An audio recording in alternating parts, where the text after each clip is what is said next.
మీకోసం తెచ్చింది necklace Mela flat 9.99 VA తో నవంబర్ 29 నుండి డిసెంబర్ 7 వరకు హిల్స్ బ్రాంచ్ త్వరలో ప్రారంభం. నమస్తే రమగారు. నమస్తే జయ. రమగారు, ఏఐ వచ్చింది. చాలా చాలా అద్భుతమైన ఆవిష్కరణ అనుకోవాలి మనం. మీరు ఎప్పుడు చెప్తారు చూడండి, కత్తి దాని చాలా పొదునైంది, దాన్ని వాడుకునే విధానం బట్టి ఉంటుంది. దాంతో కూరగాయలు కట్ చేసుకోవచ్చు, ఇంకొక పని కూడా చేయొచ్చు. అట్లనే టెక్నాలజీని చక్కగా అందిపుచ్చుకోవాలి, దానిలో ఉన్న మంచిని తీసుకోవాలి. దాన్ని చెడు దాకా వెళ్ళిపోతే అంటే ఆ మధ్య ఏఐ ఫొటోస్ పెట్టుకుంటే ఒక అమ్మాయికి లోపల ఉన్న తన మచ్చను కూడా అది చూపించేసింది, పట్టేసుకొని. అది ఎంత పెద్ద ఇష్యూ అయింది. మరి ఫ్యూచర్లో అది ఎలా ఉండబోతోంది, కానీ దానివల్ల ఎన్ని ఉపయోగాలు ఉన్నాయి అది కూడా ఆలోచించాలి కదా రమ్మగారు. అట్లానే అంటే నేనేమని చెప్తున్నానంటే టెక్నాలజీ పరంగా ఫర్ ఎగ్జాంపుల్ పిల్లలు ఉన్నారు.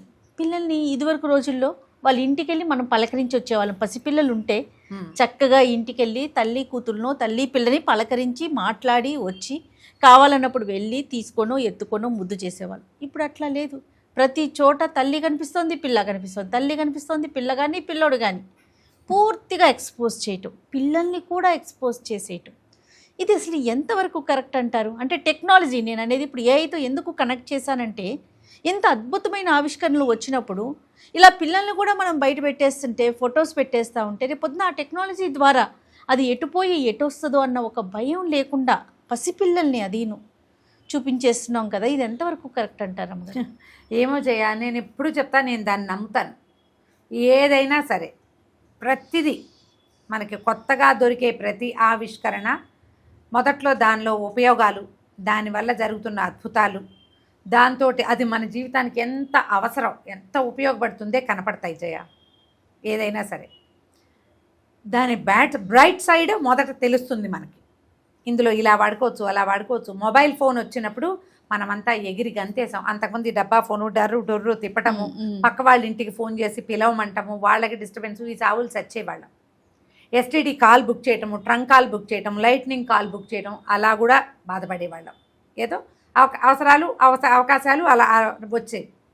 మనకి మొబైల్ ఫోన్ వచ్చాక ఎంత సుఖపడ్డామో మనం. ఇప్పుడు మొబైల్ ఫోన్ని ఎలా మన జీవితంలో నుంచి తీయాలో తెలియక నాలిక పీక్కుని చచ్చిపోతున్నాం. అది ఎడిక్షన్ వచ్చేసింది మనకి ఎడిక్షన్ వచ్చేసింది, మన పిల్లలకి ఎడిక్షన్ వచ్చేసింది. ఫోన్ లేకుండా బతకలేని రోజులోకి ఇవాళ వచ్చాం. ఇప్పుడు ఫోన్ వల్ల రేడియేషన్ వస్తుంది, కళ్ళు పాడవుతాయి, అల్జైమర్స్ వస్తుంది, జ్ఞాపక శక్తి పోతుంది, క్యాన్సర్ వస్తుంది, ఏమిటో వస్తుంది. అవన్నీ తెలిసాయి. ఏదైనా ఒక ప్లాస్టిక్ కవర్ ప్లాస్టిక్ మన జీవితాల్లోకి రాకముందు వచ్చాక క్యాన్సర్ మహమ్మారి పట్టేసుకుంది ప్లాస్టిక్ వల్ల. ప్లాస్టిక్కి ముందు భూమి, ప్లాస్టిక్కి తర్వాత భూమిగా వచ్చాం మనం. ఇప్పుడు ప్లాస్టిక్ని మనం జరపటానికి ఎంత పెనుగులాడుతున్నామమ్మా. తీలేము. ఇంకా మనకి ఎలా అయిందంటే అది మన కూకటి వీళ్ళల్లోకి చుట్టేసుకుని పట్టేసుకుని ఉంది. భూమిని కబళించేస్తుంది ప్లాస్టిక్. అదొకటి. ఫోను రెండోది, సోషల్ మీడియా మూడోది, ఏఐ నాలుగోది. ఎవరో అమ్మాయి ఒక్క ఫోటో దొరికితే చాలు, దానికి వేరే శరీర అవయవాలు పెట్టి దాని తాలూకు బట్టలు లేని ఫోటోలు ప్రపంచం మీదకి వదిలిపెడతారు. అది నావు కాదంటుంది పిల్ల.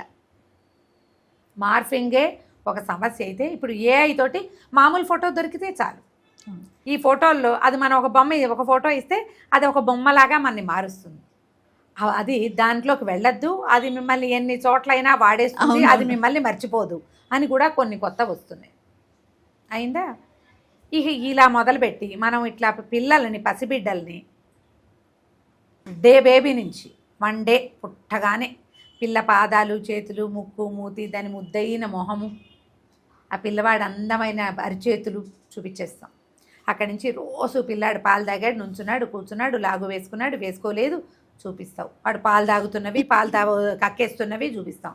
వాడికి బర్ప తెప్పించేవి చూపిస్తాం. అందరూ చేస్తున్నారమ్మా. ఒకళ్ళ పేరేముంది, అందరూ చేసేవి. ఏదో మన వాళ్ళకే 4 ఫోటోలు పెట్టుకుంటే ఒక రకం. అట్లా కాకుండా ప్రపంచంలో ఉన్న ప్రతి మూలకి మన పిల్లవాడి కదలికల్ని అందజేసేస్తున్నారు ప్రతి వాళ్ళు కూడా.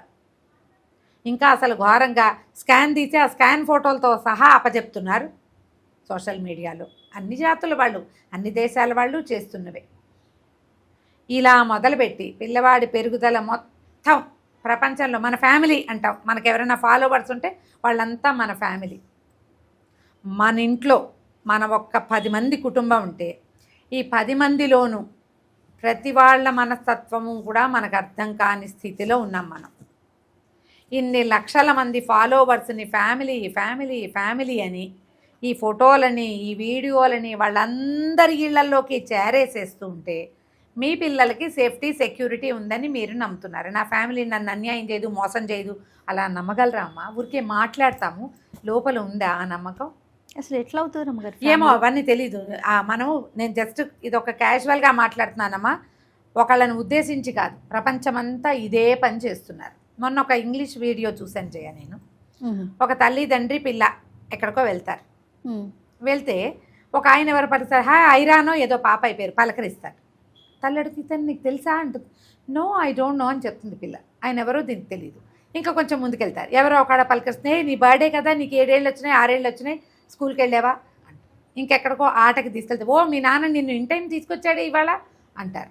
ఒకే రోజు ఎంత? ఇవన్నీ 4-5 సిచ్యువేషన్స్. వీళ్ళందరికీ ఈ పాప ఎలా తెలుసు? ప్లస్ ప్రతి కదలిక అది అంటే ఇన్ టైము ఆటకి తీసుకెళ్ళామా లేదా, అది కూడా ఇన్ టైం తీసుకెళ్ళాడు మామూలుగా, ఇవాళ ఇన్ టైం తీసుకొచ్చాడు అంటే మీ తాలూకు ప్రతి కదలిక అందరికీ తెలుసు. హోటల్కి వెళ్ళావు, షాప్కి వెళ్ళావు, అవి కొన్నావు ఇవి కొనుక్కున్నావు, ఇన్నర్స్ ఏం వేసుకున్నావు, ఏం కొనుక్కున్నావు, ఫీడింగ్ నైటీలు, ఇవన్నీ ప్రపంచానికి ఉపయోగపడేవే. నేను అసలు కాదన్నమ్మా, అన్నీ ఉపయోగపడేవి. వీటన్నిటితో పాటు నువ్వు, నీ పిల్లలు, నీ సంసారం రోడ్డు మీద ఉంటున్నాయి. ఈ వెంటనే తండ్రి గుర్తిస్తాడు, ఓ నేను సోషల్ మీడియాలో నా పాపని ఇంత ఎక్స్పోజ్ చేశాను, ఇది సేఫ్ కాదని తెలుసుకున్నాడు. నేను ఆ వీడియో చూడగానే నేను చాలా ఆప్తులుగా భావించే 15 మందికి షేర్ చేశాను జయ దాన్ని. పిల్లలు జాగ్రత్త. నాకు అలా చెప్పాలనిపించిందమ్మా. నిజంగా నాకు ఒక రకమైన దుడుకు భయము వచ్చినాయి. ఇవాళ రేపు ఇవన్నీ మామూలే, ఇలా ఏం ఉండదు, అందరూ చేస్తున్నారు, నువ్వు చెప్తావు గ్యారంటీగా. నాకు కూడా తెలుసు ఇవాళ రేపు ఇదంతా మామూలే, అందరూ చేస్తారు. మనమంతా షేర్ చేస్తాం మన సంతోషాన్ని, మన నిష్ఠూరాన్ని, మన సరదాని, మనం కొనుక్కున్న వస్తువు తాలూకు అద్భుతమైన వ్యవహారాన్ని, దాని రేటు తక్కువతనాన్ని, దాని ఉపయోగాన్ని మనం అందరికీ తెలియజేస్తాం. అందరికీ ఉపయోగపడుతుంది, ఇందులో నేను కాదని. ఇది నేను కూడా ఈ విషయం అందరికీ ఉపయోగపడుతుందని భావించాను. కొంతమంది సెలబ్రిటీసు అసలు తమ పిల్లల్ని పుట్టిన దగ్గర నుంచి 2-3 ఏళ్ల వయసు వచ్చినా ప్రపంచానికి చూపించట్ల, కేవలం వాళ్ళ ఫ్యామిలీకి తప్ప ఎప్పుడూ పిల్లల్ని చూపించట్లేదు. మీరు వాళ్ళని ఆదర్శంగా తీసుకోరా? ఇలాంటి విషయాల్లోకి తీసుకోరు అమ్మగారు. వాళ్ళు ఏదైనా 2 వాక్యాలు చెప్పంగానే అలా అంటారా ఇలా అంటారా అని ప్రశ్నించి మాట్లాడతాం మనం. వాళ్ళు ఆదర్శవంతంగా చేసిన కొన్ని పనులని మనం ఎందుకు గుర్తించట్లేదు? చాలామంది సెలబ్రిటీస్ పిల్లల్ని చూపించట్లేదు. అవును అమ్మగారు. ఓ 2-3 ఏళ్ళు వచ్చాక చూపిస్తారు, అది కూడా సాధ్యమైనంత దాస్తారు.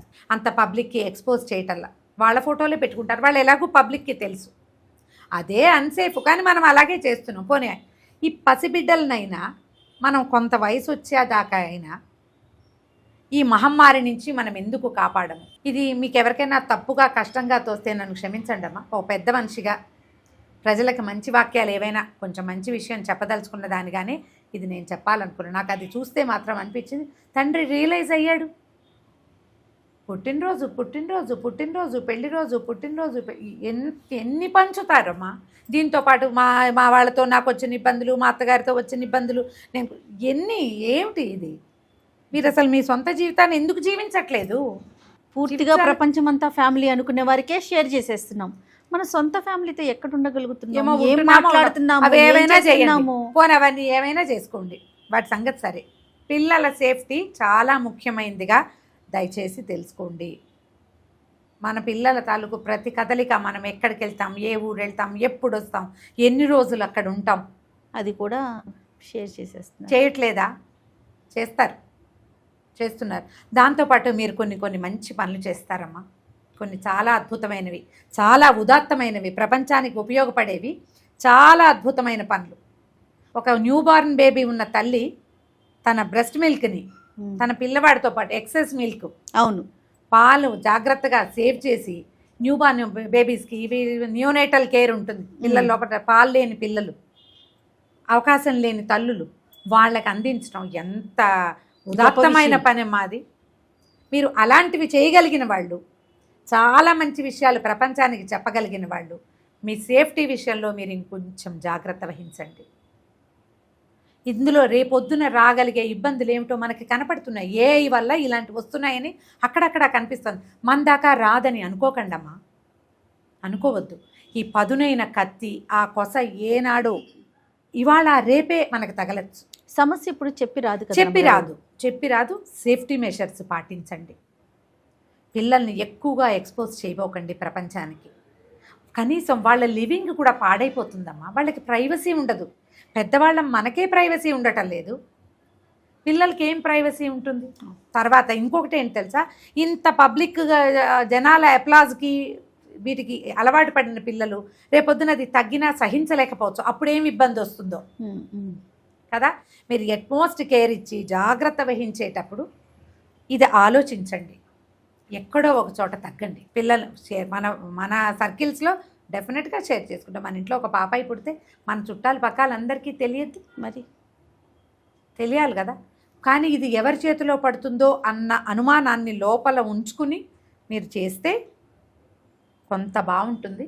ఇందులో ఇన్ఫ్లుయెన్సర్స్ గనక ఈ ఒక్క విషయాన్ని మీరు మనసులో పెట్టుకున్నారంటే, ఇది బయట పబ్లిక్కే కాదు, ఇన్ఫ్లుయెన్సర్స్గా ఉన్నవాళ్ళు, యూట్యూబ్లో షేర్ చేసేవాళ్ళు, ఫేస్బుక్లో షేర్ చేసేవాళ్ళు, ఇన్స్టాలో షేర్ చేయటము, వీటిలలో షేర్ చేసే వాళ్ళంతా మీరు ఈ ఒక్క విషయం దృష్టిలో పెట్టుకుంటే మీరు చేస్తారు. మీరు ఇతరులతోటి చేయించగలుగుతారు ఈ పనిని కదా. నలుగురికి చెప్తారు కదా, మీరు చెప్పండి, జాగ్రత్త వహించండి. ఇది నేను ప్యూర్లీ చాలా లోపల హార్ట్ లోపల నుంచి వచ్చింది. నేను పంపించిన ఫోటో నీ దాంట్లో కూడా వచ్చింది, ఇన్స్టాలోకి నీకు కూడా పంపించాను. అది మన ద్వారా కొంతమందికి వెళ్తుంది. పిల్లల్ని జాగ్రత్త వహించండి, లేకపోతే ఇవేమైనా కొత్త వస్తాయి. ఎందుకంటే ఇప్పుడు పిల్లలకి అసలు సేఫ్టీ లేదమ్మా. మనకు 10 మంది లేరు, 10 మంది ఉన్నా ప్రతి బిడ్డ ఇంపార్టెంటే. 1-2 మన దగ్గర ఉంటుంది ఖచ్చితంగా. వీళ్ళ సెక్యూరిటీ ఎంత అవసరం? దయచేసి పిల్లలు గల తల్లులు ఆలోచించండి, ఖచ్చితంగా తండ్రులు కూడా ఆలోచించండి. తల్లి తండ్రి ఇద్దరూ ఆలోచించుకుని మనం ఉందాం, మన పిల్లల్ని ఎంతసేపు ఎక్స్పోజ్ చేయొద్దు అని ఆలోచించండి దయచేసి. తప్పకుండా రమ్మగారు, చాలా మంచి విషయం మనం మాట్లాడుకున్నాం. నమస్తే. నమస్తే.